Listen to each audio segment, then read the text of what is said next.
बीते कुछ महीनों से किशनगंज में क्राइम का जो ग्राफ है वो तेजी से बढ़ रहा है। अपराध काफी तेजी से बढ़ रहा है। हमने एक रिपोर्ट पेश किया था जिसमें लगातार कई ऐसी घटनाओं को हमने दिखाया था जो बीते 2-4-5 महीने से ये घटनाएं हुई है। और जब हमने रिपोर्ट दिखाया था उसके बाद फिर से बहुत सारी घटनाएं हो चुकी है। आज हम किशनगंज प्रशासन की बात करेंगे, बल्कि किशनगंज प्रशासन ही नहीं पूरे हिंदुस्तान की जो प्रशासन है, पूरे बिहार की जो प्रशासन है उस पर बात करना चाहेंगे। पत्रकारिता में अक्सर प्रशासन को टारगेट किया जाता है और जब भी स्टूडियो में बैठते हैं, जब समाज में कोई घटना होता है या बैठकर प्रशासन को टारगेट करना बहुत आसान होता है और वो काम हम भी करते हैं। लेकिन आज हम प्रशासन की भी कुछ मजबूरियों पर बात करना चाहेंगे और वो भी कितने जिम्मेदार होते हैं और प्रशासन का क्या रोल है हमारी जिंदगी में। अगर प्रशासन ना होते तो क्या होता, इन सारी चीजों पर आज हम बात करना चाहेंगे। अमूमन जब भी कोई घटना घटती है हम प्रशासन पर उंगली उठाते हैं, उन पर सवाल करते हैं। अक्सर प्रशासन की कार्यशैली पर सोशल मीडिया कर्मी द्वारा और पत्रकारों द्वारा सवाल किया जाता है, सवाल दागे जाते हैं।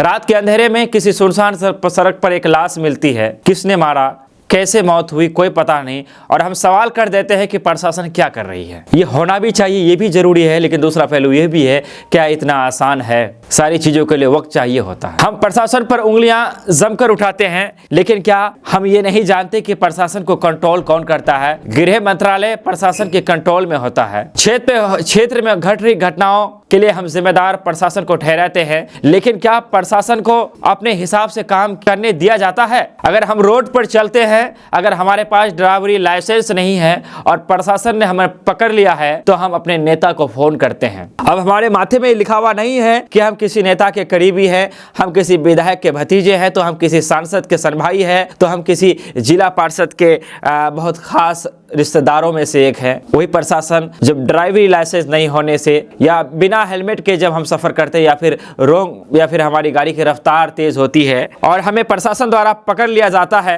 तो हम अपने नेता को कॉल करते हैं और नेताजी के फोन के बाद प्रशासन को पीछे हटना पड़ता है। ऐसे बहुत सारे ऐसे चीज होते हैं। अगर आप गौर करेंगे, क्या ईमानदारी से इस बात को सोचिए, क्या प्रशासन को सही तरीके से हमारे जो नेता होते हैं, जिन्हें हम चुनते हैं, जो हमारे इलाके के होते हैं, क्या वो प्रशासन को निष्पक्षता से काम करने देता है? अगर आप इस पर गौर करेंगे तो आप पाएंगे कि नहीं दिया जाता है। प्रशासन को दबाव में रखा जाता है। हम किसी हत्याकांड पर प्रशासन पर उंगलियां उठाते हैं, क्या हम उस गृह मंत्रालय पर उंगलियां उठाते हैं कि क्या वो गृह ऐसा तो नहीं कि जो उन्हें हैंडल करता है वही उन्हें रोक कर रखा होगा कि आप इस पर चुप रहिए, खामोश रहिए। बहुत सारी बातें हैं। आपने देखा होगा किसी मुजरिम को पकड़ने के लिए प्रशासन अपनी जान की बाजी लगा देता है और फिर उसके बाद क्या होता है, प्रशासन की को 36 घंटे या 48 घंटे या 24 घंटे कोई प्रावधान है जिसकी मुकम्मल जानकारी आप जो भी हो उसे कोर्ट में पेश करना होता है। और अगर गलती से भी मुजरिम के जिस्म में खरोच तक आ गया तो कोर्ट उनसे पूछता है कि ये दाग उन्हें क्यों लगा, और अपनी जान जोखिम में डालकर जो प्रशासन उस मुजरिम को पकड़ता है, कोर्ट 1 महीने 2 महीने 3 महीने के बाद उसे बाइज्जत बरी कर देता है। कभी हम उन वकीलों पे बात किया कि हिंदुस्तान में अजमल कसाब के लिए भी केस लड़ने वाला वकील मिल जाता है। आपने कभी गौर किया हमारी हत्या का रेप कांड जो हुआ था, बलात्कार कांड जो हुआ था, जिसमें केंद्र की उसमें कांग्रेस की सरकार थी, सरकार को हिला दिया और बहुत बड़ा कारण बताया जा रहा है जो कांग्रेस की जो सत्ता गई उस बलात्कार का। जो उनके जो दोषी थे उनके समर्थन में भी केस लड़ने वाले वकील मिल जाते हैं हमारे हिंदुस्तान में। क्या कभी हमने बात किया कि उन वकीलों के ज़मीर जिंदा है? प्रशासन पे ही सिर्फ उंगलियां क्यों उठाई जाती है? क्या कभी हम उन एडवोकेटों पे बात किया, कभी उन अधिवक्ताओं पे बात किया जो कातिलों के केस को भी लड़ते हैं, जो कातिलों को बचाने के लिए भी वह पैरवी करने के भी केस लड़ते हैं? निठारी कांड का आपने नाम सुना होगा। नोएडा के सेक्टर 31 में जो एक गांव था, वहां लगभग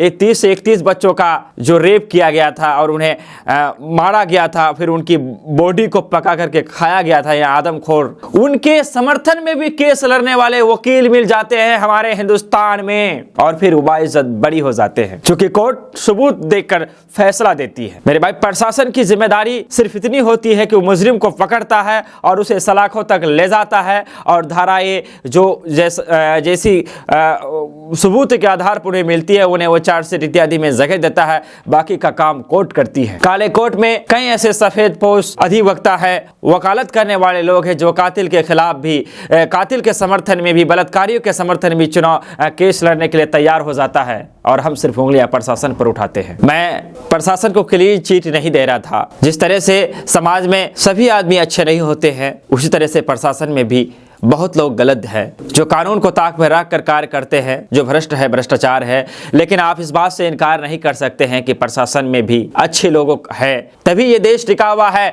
नहीं तो बाहुबली लोग, दबंग लोग, जो बड़े पैसे वाले लोग हैं, गरीबों को कुछ नहीं समझते। अगर आज एक दिन के लिए प्रशासन ना हो तो आप समझ सकते हैं किसकी, जो गांव में 10 भाई है, अगर कोई अकेला है तो उसकी जमीन हड़प लेगा। प्रशासन का ही डर है कि एक भाई वाला भी डट कर 10 भाई वाले से बात करता है। दिवाली की छुट्टी में हम जब घर जाते हैं, ईद की छुट्टी में हम अपने घरों में रहते हैं, लेकिन प्रशासन हमारी हिफाजत में छुट्टियां नहीं लेता।